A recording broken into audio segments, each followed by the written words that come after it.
Maman Blanche Odiak Andolo Tunazi, une femme dévouée ayant grandement contribué aux œuvres caritatives et au ministère fondé avec son mari, le pasteur Marcelo Jérémy Tunazi. Il exprime la profonde tristesse de la communauté chrétienne suite à son décès inattendu et souligne l'importance de son rôle au sein de l'Église La Compassion et de la communauté CREFM. Son engagement exemplaire et son soutien indéfectible envers son mari ont laissé une marque indélébile dans le cœur de nombreuses personnes. Plongez dans le mystère poignant de la mort de Maman Blanche et découvrez des secrets insoupçonnés. Chaque minute de cette enquête vous rapproche de la vérité, révélant des détails cachés et des surprises inattendues. Pendant tout mon célibat, je fus un pasteur pauvre, mais prêchant la sainteté. Et Dieu me disait, je te bénirai, mais quand tu vas te marier. Alors je présumais que j'épouserais la fille d'un ministre ou j'épouserais une riche héritière. Et le jour que j'ai vu ma femme, et vous savez comment je l'ai épousée? Je tardais de me marier. L'église grandissait, mais le pasteur toujours célibataire. Et tu sais, quand tu es célibataire, pasteur, des visions et des archivisions.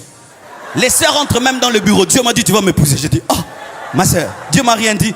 Tu es en train de résister. Les gens m'arrachaient dans les prières. Ils me coupaient dans les prières. Tout le temps des cadeaux. Ah, les cadeaux, ils ont diminué. Hein. Blanche, tu as diminué les cadeaux. Alléluia. Et alors j'ai prié Dieu, j'ai prié. C'était dur, c'est parmi les périodes les plus difficiles de ma vie. Et un jour, un ami me dit, Marcelo, Dieu me dit de te dire de décrire ta femme. Je dis, quoi? De décrire ta femme. Vous savez, il y avait une doctrine qu'on disait que Dieu ne donne plus les femmes. C'est-à-dire, Dieu t'impose une femme. Qu'elle soit laide, qu'elle soit belle, tu la prends parce que Dieu, comme si Dieu va vivre avec elle, il va lui donner des bisous à ta place.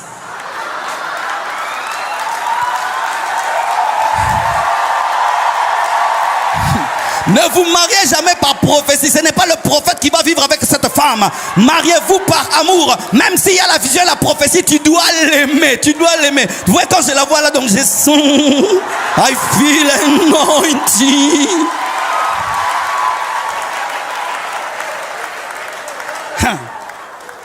Alors, j'ai prié.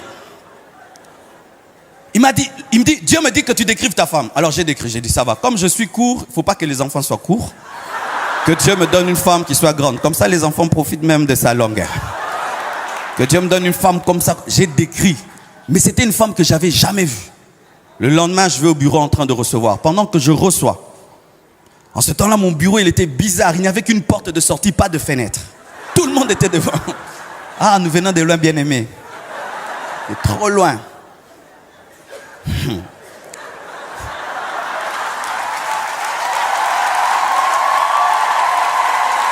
Et pendant que je reçois, alors je pouvais voir ce qui se passait dehors. Il y avait une grande porte et je pouvais des fois voir ce qui se passait dehors. Alors j'ai vu une longue jambe, un jean bleu ciel, avec des chaussures Weston andin. Donc, pour qu'une femme puisse avoir une telle concordance, tu dois avoir un peu de classe. Alors je recevais, mais je voyais toujours les Weston là, mais je ne vois pas le corps. Alors je reçois 1 heure, 2 heures. Normalement il fallait qu'elle entre. J'ai dit non. Alors il y avait des sœurs à l'église qui jouaient au numéro 5. Quand il remarquait seulement une sœur intéressante, il a chassé comme un ballon.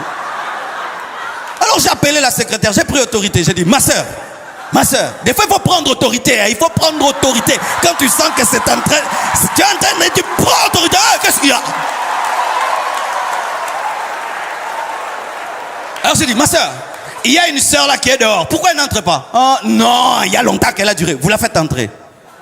Quand elle entre, j'étais en train de se mais c'est elle. C'est comme madame, voici cette fois-ci l'os de mes os, la chair de ma chair. Je dis mais c'est la fille que j'ai décrite. Alors qu'elle s'assied là, elle parlait moi. Mais c'était elle. Alors elle me parlait.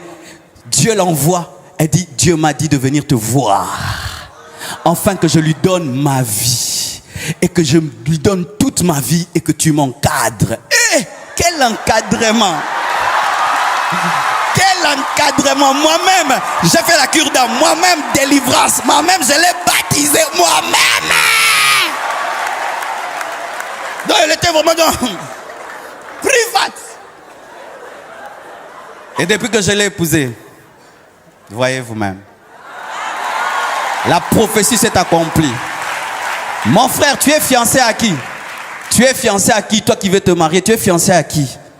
Les chrétiens n'épousent pas des païens. Les chrétiens n'épousent pas des païens. Lorsque tu veux épouser un païen, c'est comme un homme qui veut épouser un animal. Parce que la Bible dit que ce sont des hommes animaux. Est-ce que tu peux épouser un cochon? Est-ce que tu peux vivre avec un chien? Est-ce que tu peux vivre avec un serpent? Est-ce que tu peux vivre avec un lion? Bien aimé, ne prenez pas à la légère le mariage. Je vous dis, ne prenez pas à la légère le mariage. Ne prenez pas à la légère le mariage. Vous voyez comment je prêche là? Elle ne m'a pas énervé, elle me donne la paix, elle me donne la joie, elle m'encourage, donc elle ne me distrait pas. Mais imagine, tu vas aller prêcher. Tu vas encore dire quoi là-bas? Derrière la chemise là ne te va pas. Mais toi, il sait que tu as dit hier. Mais vraiment, tu vas arriver là. Femmes, soyez soumises à vos maris. Hein? Mais tu es en train de prêcher ta femme et à toute l'église. Si tu es fiancé et tu sens que tu as fait un mauvais choix, arrête-toi. Vaut mieux briser les fiançailles que divorcer. Vaut mieux briser les fiançailles que divorcer. Arrête-toi. Le problème, c'est que lorsque vous êtes très amoureux, vous n'entendez plus. Mais vous devenez maintenant des philosophes dans les mariages. Mais il est écrit que personne ne sépare ce que Dieu a uni. Mais Dieu ne nous avait pas unis, donc Dieu peut nous séparer, car il est écrit que...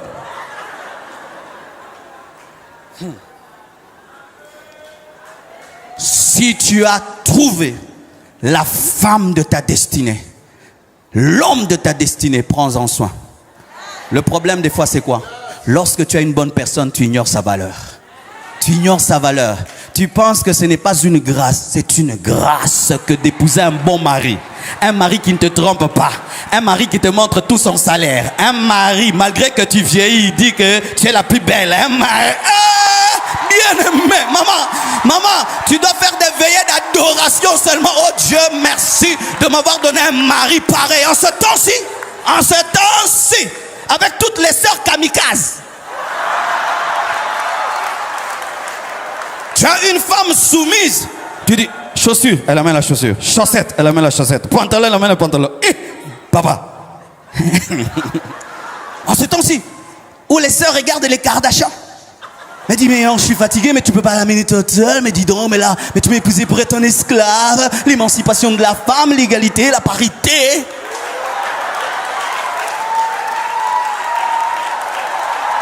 Alléluia, mon frère. J'espère que toi, tu es bien. Et Jésus a épousé qui? Il a épousé l'église. Et aujourd'hui, l'église est en train de prêcher à Paris. Il est mort à Jérusalem, mais là, nous sommes en train de parler de lui. Le succès de Jésus, c'était aussi dans ses disciples, c'est aussi dans l'église, car nous avons amené la parole jusqu'aux extrémités de la terre. Nous avons amené la parole là où Jésus n'est pas allé physiquement. Jésus a fait un bon mariage. Jésus a fait un bon mariage. Jésus a fait un bon mariage. Jésus a fait... Je ne parle pas de la fausse église. Je parle de la vraie église. Jésus a fait un bon mariage. C'est pourquoi faites attention lorsque vous parlez de l'église. C'est la femme de quelqu'un. Ah oui, j'aimerais dire la vérité. Lorsque j'ai commencé le ministère, je cassais des trucs. L'église, les pasteurs, l'église, j'avais ça. Et puis Dieu m'a dit, tu sais que l'église c'est ma femme. Est-ce que toi tu peux exposer ta femme partout? Mais toi tu exposes la mienne. Certaines choses que tu dis, les païens vont l'entendre. Les ennemis vont l'entendre. Si tu as des choses à dire, tu le dis personnellement et tu le parles dans des réunions.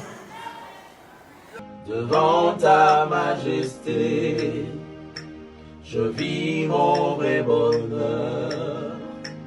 Dans ton intimité, ta sainteté comble mon cœur de la joie du ressuscité. Seigneur, je te dis merci. Ton amour en moi déborde et nos deux esprits s'accordent dans un élan de tendresse. Je me réjouis sans cesse, je viens savourer l'amour que mon cœur contient pour toujours et partout. Seigneur, je te dis merci. Yahweh, Yahweh,